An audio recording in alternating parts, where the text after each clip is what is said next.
Então tá, então já está compartilhando a minha tela aqui com vocês. Isso.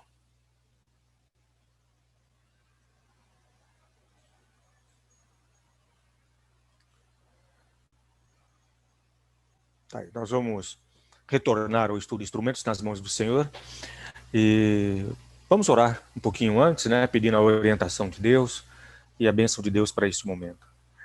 Pai, nós queremos expressar a nossa gratidão por estarmos juntos aqui, estamos alegres, felizes, um pouco apreensivos, ó Deus, porque ainda vivemos uma situação de cuidado com relação a essa pandemia, Pai, que tem tomado conta de tudo e de todos.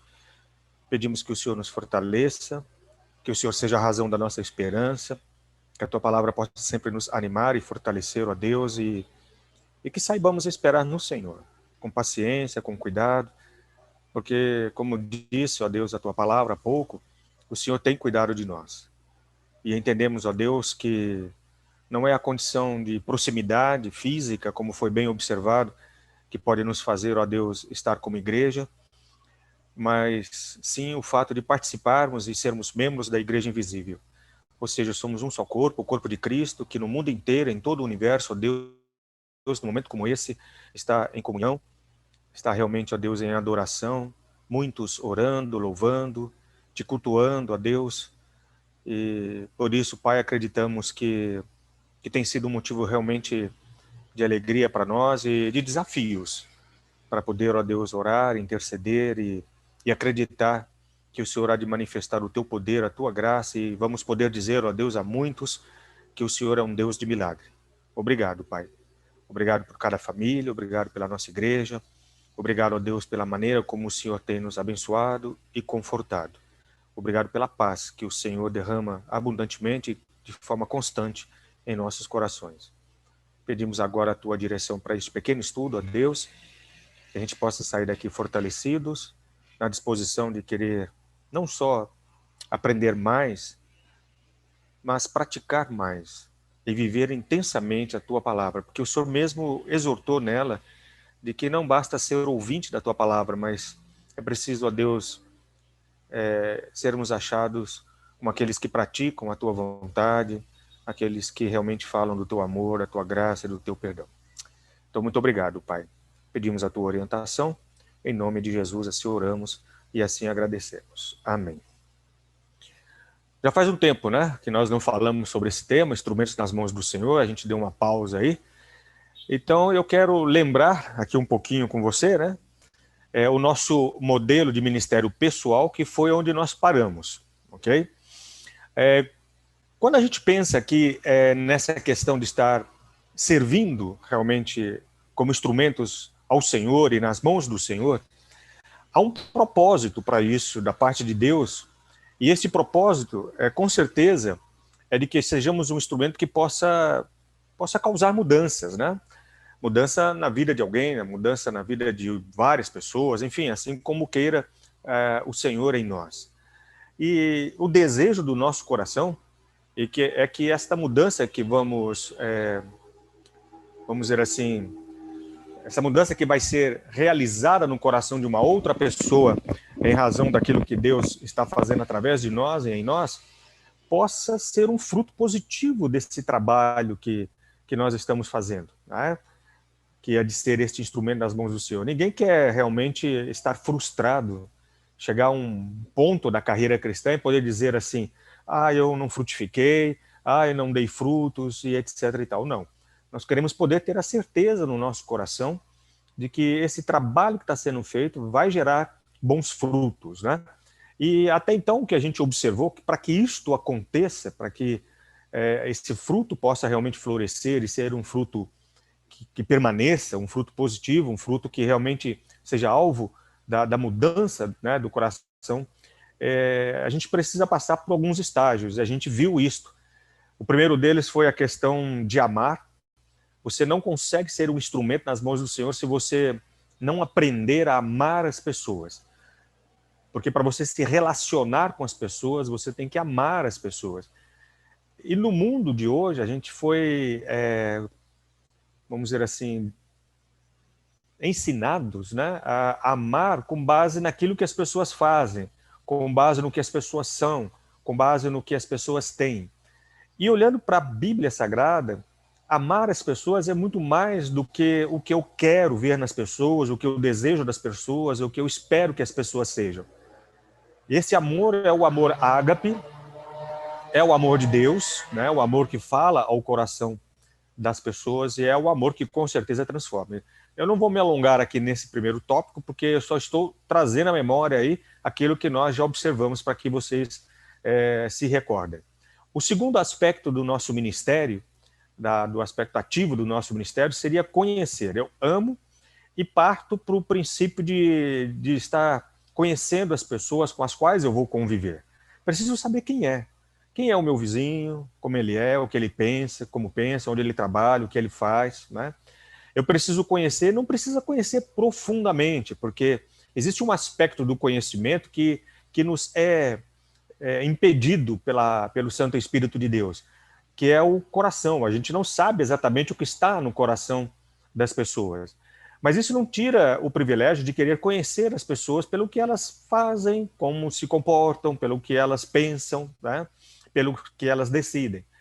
E conhecer implica em aprofundar laços, conhecer implica em a gente sair da nossa zona de conforto para poder, às vezes, ter um contato com as pessoas, né? Se você não se dispõe a conhecer as pessoas, vai ser muito complicado você ser um instrumento eficaz nas mãos do Senhor para poder falar de Jesus. Porque muitas vezes, conhecendo a pessoa, você tem condições ali de saber o momento certo de abordar, o que falar, como falar, né? Às vezes, até conhecendo bem a pessoa, você sabe que você será um instrumento eficiente nas mãos do Senhor se aprender a escutar a pessoa. Às vezes ela é uma pessoa que não é de muito querer ouvir, ela escuta, mas ela não está sempre predisposta a isso. Então você tem que aprender a ouvir também esta pessoa, a no silêncio saber ser um instrumento nas mãos do Senhor para falar de Jesus àquela pessoa. Então é preciso conhecer a pessoa.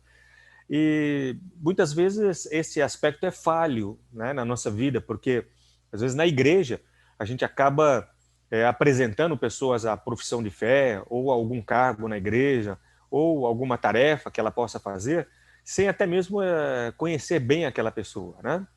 Então esse é um outro aspecto. Jesus, ele mostrou isso para nós na palavra dele, que ele sabia exatamente quem era, cada um deles, né? Até mesmo aqueles discípulos que não foram chamados por ele para participar daquele grupo seleto, né, que eram os apóstolos. Mas quanto aos apóstolos, com certeza ele conhecia bem o coração de cada um deles, de Pedro, né, de Paulo, né, ele conhecia bem, Tiago, enfim, de todos eles, o Senhor conhecia bem o intento de cada coração deles, né? Outro aspecto importante de nós servirmos a Cristo é falar.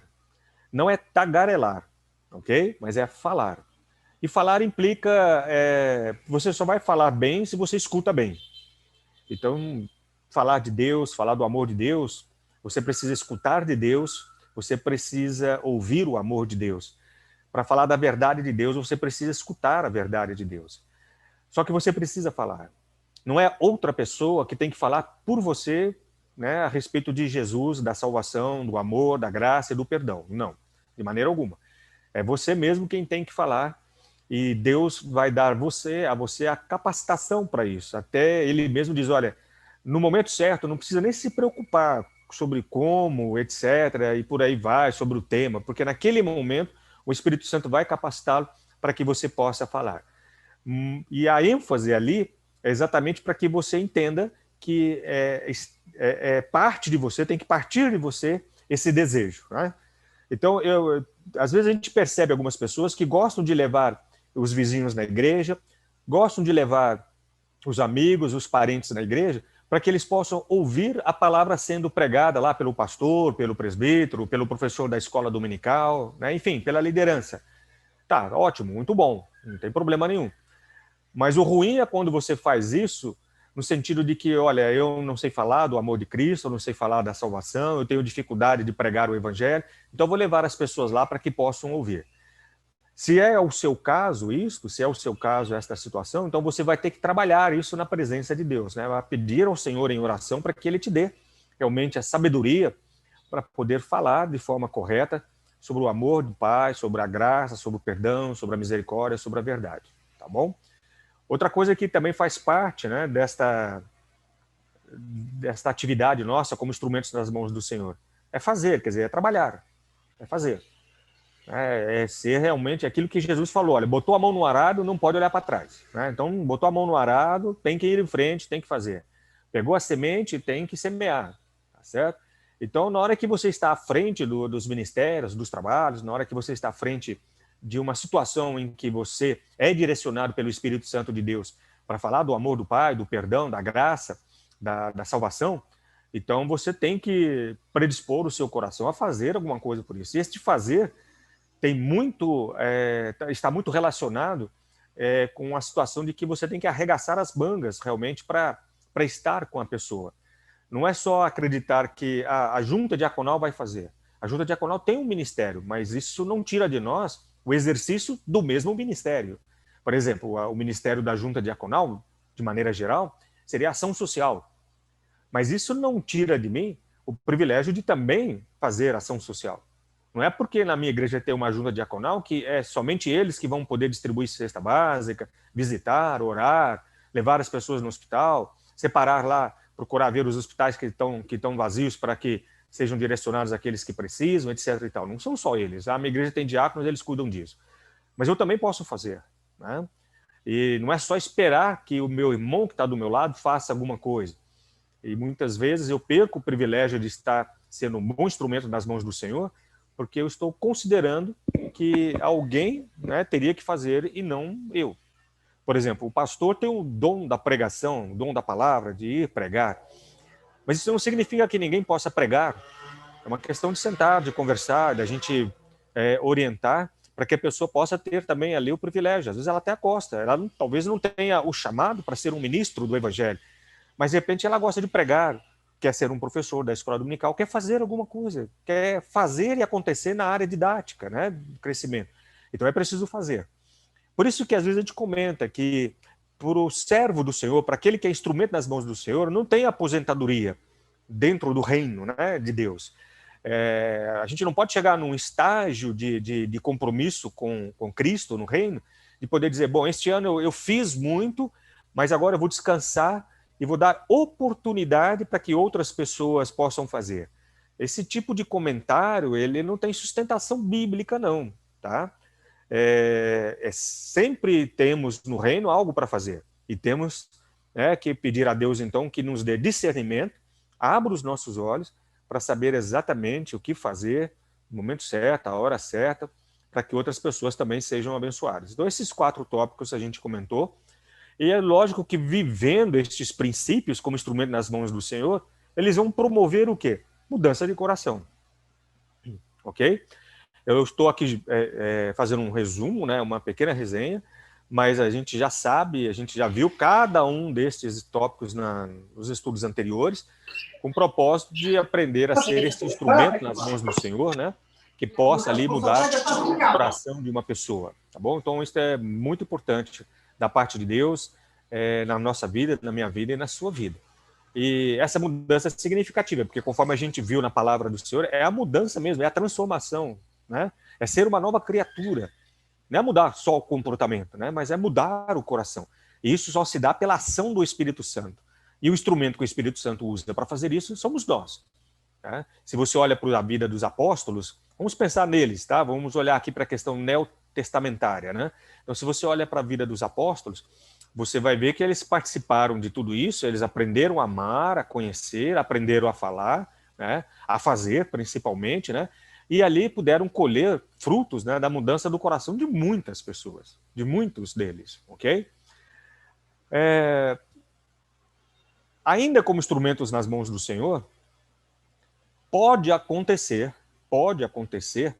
de num determinado momento do nosso ministério estarmos colhendo frutos não muito abençoados, frutos que a gente chamaria de frutos negativos, né? Ou seja, eu tenho falado do amor, tenho falado da salvação, tenho falado do perdão, da graça, da verdade de Deus, mas a pessoa vai, escuta, ela até participou lá da classe dos novos convertidos, se envolveu, mas foi embora, não ficou na igreja, não quis mais participar, e o fruto não vingou, né? Há muitas razões, a própria palavra de Deus mostra que a razão pela qual um fruto não cresce, né, tem muito a ver com onde ela é semeada, as coisas que acontecem ao redor, etc. e tal. Mas isso vai ser um assunto que vai ficar por uma outra ocasião. Mas como instrumento nas mãos do Senhor, se o fruto tem sido negativo, com certeza a maneira de avaliar o quão negativo ele tem sido é que a mudança que está acontecendo na vida de uma pessoa, ela é temporária, ela é superficial. Esse seria um fruto negativo. A gente não consegue avaliar, vamos dizer assim, o fruto negativo como uma pessoa que não foi salva, né? Ah, eu falei de Jesus para aquela pessoa, ela disse que aceitou, foi para a igreja, se envolveu, mas agora se afastou, está no mundo, etc e tal, então está perdida, não está salva. A gente não consegue avaliar isso, porque, como eu já disse, a gente não consegue ver o coração da pessoa. Somente Deus sabe, né, e conhece os seus. Agora, por que essa mudança não vinga? Por que essa mudança é temporária, é superficial, né? Eu olhando para a pessoa, vendo essa situação sazonal na vida dela, ela vai e volta, não fica. Às vezes, chega no começo do ano, ela fala, agora eu vou voltar para a igreja, agora eu vou pegar firme. No segundo dia do ano já não vem mais, não participa, não se envolve. Então a gente olha essa situação muito sazonal na vida das pessoas e a gente se pergunta, puxa, será que a minha instrumentalidade foi ineficiente? Será que eu não fui um bom servo? Será que realmente eu deixei a desejar como instrumento nas mãos do Senhor? Por que aquela pessoa está vivendo daquele jeito? Por que não vinga? Por que realmente essa mudança tem sido temporária e não uma mudança para sempre, eterna, né? Tirando o aspecto de que Deus conhece todas as coisas e sabe o momento em que as pessoas terão esta mudança, eu tenho comigo que uma razão pela qual a gente colhe muitas vezes frutos temporários é porque nós é que queremos fazer a mudança na vida das pessoas. Então tá aí um desenho aí de um vamos dizer assim, um encanador ou um pedreiro, né, etc e tal, com todas aí as suas ferramentas, e ele está pronto para fazer a mudança em alguma coisa, consertar alguma coisa, arrumar alguma coisa. Então a mudança ela se torna superficial na vida de toda e qualquer pessoa quando eu, como servo do Senhor, resolvo fazer esta mudança na vida das pessoas. E como isso se dá, pastor? A gente já mencionou isso, né, em outras ocasiões. É quando eu chego para alguém e falo, olha, eu vou te levar na minha igreja, mas você não pode ir com essa roupa, você tem que parar de fumar, você tem que parar de beber, olha, você... Ou então, mesmo que a pessoa não queira ir à igreja, mas você está falando de Jesus para ela, você fica dizendo para ela assim, olha, você precisa parar de falar essas besteiras, você precisa parar de olhar essas coisas que você está olhando, você precisa acertar o seu casamento, você está aí ajuntado há 10 anos, 20 anos que você está aí com a mesma mulher e não casou, não regularizou a sua vida conjugal, né? Essas roupas que você está usando, aí, enfim, a gente fica querendo consertar as pessoas. Quando a gente se predispõe a fazer isto, que não é da nossa função, então, com certeza, toda mudança que vai acontecer ali na vida daquela pessoa vai ser temporária. Muitas vezes a pessoa vai aceitar o seu conselho, vai deixar de fumar, vai deixar de beber, não vai querer regularizar lá a situação do casamento, mas para te agradar, porque você é muito amigo, você é uma pessoa muito próxima. Então ela vai querer assim agradar o seu coração. Mas com o passar do tempo, né, essa situação cai por terra de novo. Por quê? Porque foi algo que você impôs, você fez. E às vezes isso acontece. Talvez você já tenha visto casos assim, em que um ou outro teve uma mudança, né? Mas foi uma mudança que os líderes da igreja ou as pessoas na igreja determinaram e falaram, olha, para você estar na nossa igreja, então você agora precisa ser assim, ser assado, né? E isso acontece não só com os novos convertidos, não só com as pessoas que estão chegando, mas muitas vezes acontece até com as pessoas que já estão um pouco mais tempo na igreja, né? Principalmente quando a gente começa a determinar o que a gente acha que deve ser e não aquilo que Deus está determinando como tem que ser, né? Então, lembre-se disso, a gente já abordou bastante sobre isso, né? Quem faz a mudança do coração é o Espírito Santo. É ele quem muda a vida da pessoa. Eu posso orientar uma pessoa, posso até dizer, olha, isso que você está fazendo não está correto. olha, esse tipo de vida, esse comportamento, né? Essa vida devassa que você está tendo, você precisa largar disso. Eu posso até orientar, mas eu não posso colocar isso como uma condição, né? Para ela se arrumar, para ela se acertar, para ela mudar, para ela poder ir na igreja. Quem vai mudar isso definitivamente na vida da pessoa é Jesus Cristo, é o Espírito Santo, né? Então, quando eu tomo a iniciativa de fazer aquilo que é de incumbência, né, do Espírito Santo, então com certeza o fruto não permanece, será um fruto negativo. Eu já vi muitas situações assim, eu creio que você já deve ter presenciado muita coisa assim também, de pessoas que são forçadas a mudar os seus hábitos, a sua maneira de pensar, a sua maneira de ser e de agir. Eu, fazendo este estudo, eu vi que o autor ele usou uma expressão lá, né? Eu não lembro totalmente a expressão, mas é algo mais ou menos do tipo assim, em que muitas vezes nós, como servos do Senhor, lançamos sobre a vida de outras pessoas granadas teológicas para que elas mudem, no objetivo, ou pelo menos na expectativa de que elas possam verdadeiramente mudar. E isso não vai gerar realmente a mudança bíblica, a mudança que o Espírito Santo faz. O que seriam essas granadas teológicas que o autor lá do livro, né, comenta que às vezes pode acontecer?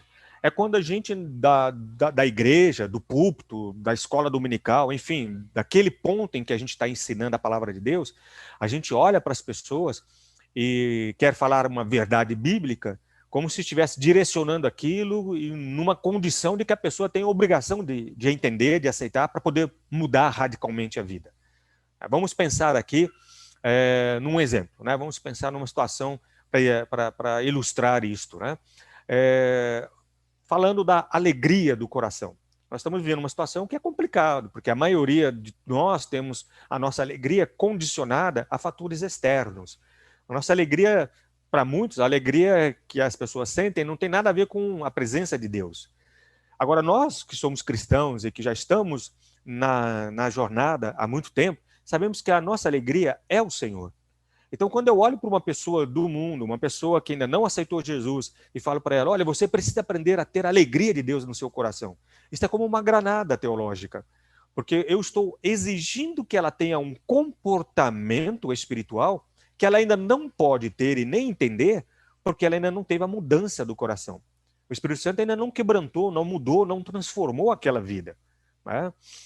Então, eu citei o exemplo da alegria, mas pode ser vários outros temas, como o batismo, ficar discutindo o batismo, imersão, aspersão, como é, com pessoas que ainda não têm a mudança do coração, dízimo, né? Às vezes você está falando de Jesus para alguém, pregando o evangelho, falando da salvação, e a pessoa toca no assunto, né? Fala, a sua igreja é obrigada a dar o dízimo? Aí você fala, olha, é porque na Bíblia está falando que lá tem que dar, o dízimo é bíblico. Você está lançando uma granada espiritual na vida daquela pessoa. Aquilo vai explodir próximo a ela de uma maneira que vai fazer com que ela se tranque, que ela se feche. Aquilo para ela não é bom. E a maneira como você fez também não é bom, né? Não estamos dizendo que a maneira de... o assunto estivesse errado. A maneira de abordar que não foi sábia. Né? Um assunto até é bíblico, né? Realmente o dízimo é bíblico. Está lá, está escrito na Bíblia. Mas a forma de abordar, você está abordando um tema muito, muito tenso, muito profundo, muito intenso em termos de estudo, com uma pessoa que ainda não aceitou Jesus. Como explicar isso para uma criança, para um bebê em Cristo? É difícil. Por isso que Paulo até mesmo fala, numa certa ocasião, em que aqueles que não são espirituais, ou seja, aqueles que ainda não têm a maturidade espiritual, é difícil dar a eles o alimento sólido. Agora imagine então aquele que ainda nem nasceu em Cristo Jesus. Como é que você vai falar sobre profecias do Apocalipse para uma pessoa que ainda nem nasceu em Cristo Jesus? Tá? Então, determinados assuntos você tem que olhar para a pessoa, sorrir, né? Falar, isso aí é um assunto muito delicado, mas que bom que você tocou nesse assunto. Depois, numa certa ocasião, a gente pode se aprofundar mais nisso aí e tal. Mas você tem que entender que aquela pessoa não tem a mente de Cristo. Então, não adianta ficar ali balizando a pessoa nos conceitos e na ética cristã, porque ela não vai entrar nessa, né? Até que possa efetivamente ter o coração mudado. A partir do momento que ela é transformada, a partir do momento que acontece a conversão daquele coração, pronto. Aí sim, a mente dela é uma mente nova, ela tem a mente, né, de Cristo, ela tem o Espírito Santo dentro dela, aí ela começa a receber a palavra com mais substância, né, para poder crescer em Cristo Jesus. Isso foi para que a gente pudesse se lembrar do que nós falamos até agora, né? Então, pegando o primeiro tópico lá, amar. Lógico que eu não vou falar aqui do amor e da situação que nós deveríamos ter no nosso coração com relação à expressão de amor, né? Profundamente. A gente vai abordar, sim, durante alguns estudos sobre esse tema, né? Mas eu vou dar um destaque aqui sobre algumas coisas que são relevantes no aspecto prático, né, da nossa vida como cristãos, como instrumentos. Então vamos lá. Pensando nesse primeiro tópico, né, que é o amor. Eu penso que um ministério que transforma vidas, que é o nosso caso, nós temos o ministério de ser aí um instrumento das mãos do Senhor, um ministério que transforma vidas não é apenas uma teologia sadia, é o amor. O que a gente está querendo dizer com isso? Que não basta ter apenas uma boa teologia para falar de Jesus. Você também precisa amar as pessoas para falar de Jesus. Muitas vezes eu tenho uma teologia muito boa, mas se eu não amo, vai ser complicado eu poder falar de aspectos bíblicos, né, de temas bíblicos que vão ser importantes para a vida daquela pessoa. Então, o amor vai abrir as condições necessárias para eu poder estar falando de Jesus, falando de muitas coisas. Eu preciso amar. E se eu tenho dificuldade de amar as pessoas, eu tenho que clamar ao Senhor para que me dê condições para isso, que Ele me quebre, que Ele mude o meu coração, que Ele me transforme, que Ele fale ao meu coração, que Ele me coloque numa condição onde eu aprenda a amar aquela pessoa. Agora, se eu realmente for rebelde ao Senhor neste aspecto, não vou querer amar aquela pessoa, que Ele mande outro servo dele para poder falar dele, aquela pessoa, tendo em vista que o amor é uma condição para que eu possa ser um instrumento eficaz na mão dele. Então, pode ter certeza que o Senhor vai te tratar à parte com relação a este assunto, né? Sem amor, a nossa teologia, por melhor que ela seja, e a nossa teologia é boa, né? Mas sem amor, a nossa teologia é um barco sem remos. Ok? Foi o amor que levou Deus a enviar e a sacrificar o seu filho. Tudo começa com esta pegada, né? A gente sabe disso, a gente já conhece até o versículo que diz, né, que Deus amou o mundo de tal maneira, e aí vai. Então foi o amor. Não foi o desejo de Deus fazer a justiça, não foi o desejo de Deus acabar com todo mundo e começar tudo novamente, mas foi realmente o amor que ele tinha por tudo e por todos que levou ele a enviar a Jesus para que pudesse manifestar a vontade do Pai para cada um de nós. Então, eu diria que a esperança de todo pecador não está em respostas teológicas, mas no amor de Cristo para com seus. Este aspecto é muito importante, viu, gente? Como instrumentos ali nas mãos do Senhor. Porque nós não somos levados para dar respostas teológicas às pessoas. Em determinadas ocasiões, pode até ser. E você vai saber quais seriam estas ocasiões. O Espírito Santo vai te mostrar isso de uma maneira muito clara. Mas entenda, o Espírito Santo nos leva realmente a manifestar para com as pessoas o verdadeiro amor de Cristo. Tá bom? Então, isso é importante saber, porque às vezes a gente fala assim, pastor, eu gostaria de falar tanto de Jesus para alguém, mas e se ela me perguntar sobre a salvação, os aspectos básicos da salvação, se ela me perguntar sobre anjos, se ela me perguntar se o inferno existe mesmo, quando foi que o diabo, né, foi criado, e de que maneira ele aconteceu, etc. Como é que eu vou responder? Quer dizer, entenda, você não está sendo preparado e não foi preparado obrigatoriamente para levar estes assuntos ou a resposta a estas questões às pessoas. Mas ao contrário, né? Quanto ao amor, sim. Você está e sempre será preparado para falar de amor à vida de cada um, né, que o Senhor colocar aí diante dos seus olhos.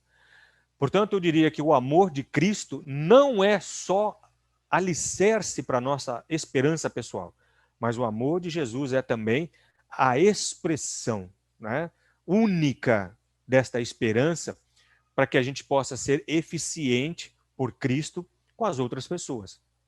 Tá bom? Então, eu tenho no amor de Jesus por mim toda a expectativa de esperança, de um mundo melhor, de uma vida melhor, de um céu, de uma eternidade, de uma salvação, né, de um gozo eterno, com certeza, ao lado do Pai. Ok? Amém? Esse amor me dá esta esperança, né? Mas entenda que este amor também Ele, né, esse amor de Jesus por mim, ele também faz com que eu seja eficiente para com ele, com Jesus Cristo, na vida de uma outra pessoa.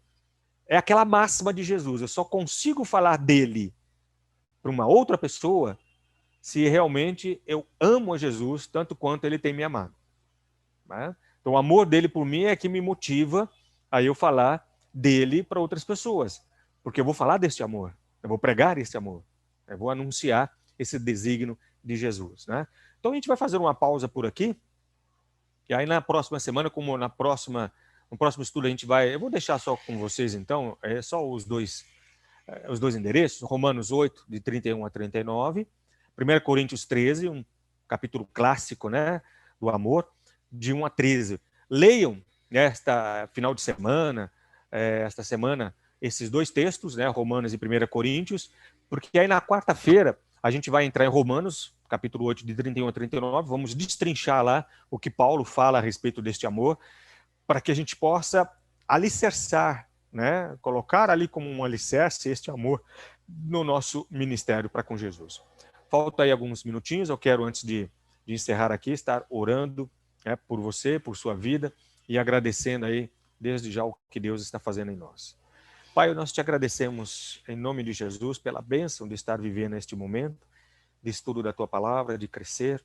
Com certeza o Senhor tem nos dado um privilégio muito grande, ó Deus, de aprender mais intensamente a tua palavra, principalmente numa condição como esta que estamos vivendo, onde somos confinados aos nossos lares e realmente, ó Deus, temos ali a oportunidade então de buscar mais a tua palavra, de estudar mais e aprender mais.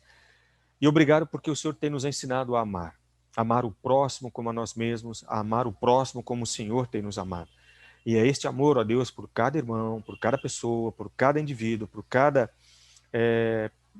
pessoa que o Senhor coloca diante dos nossos olhos, é este amor, ó Deus, que vai abrir as portas para que a gente possa ter acesso à vida dessas pessoas, falando mais e mais de quem o Senhor é e de quão maravilhoso é tudo aquilo que o Senhor faz em nós. Abençoa-nos, ó Pai, neste final de semana, que possamos continuar crescendo diante do Senhor e para o Senhor. E oro agradecido por cada família, que a tua graça, que a tua unção, ó Deus, a tua infinita bênção e teu infinito amor possa estar sobre cada um dos nossos amados irmãos. Em Cristo Jesus, eu oro e agradeço. Amém, Senhor.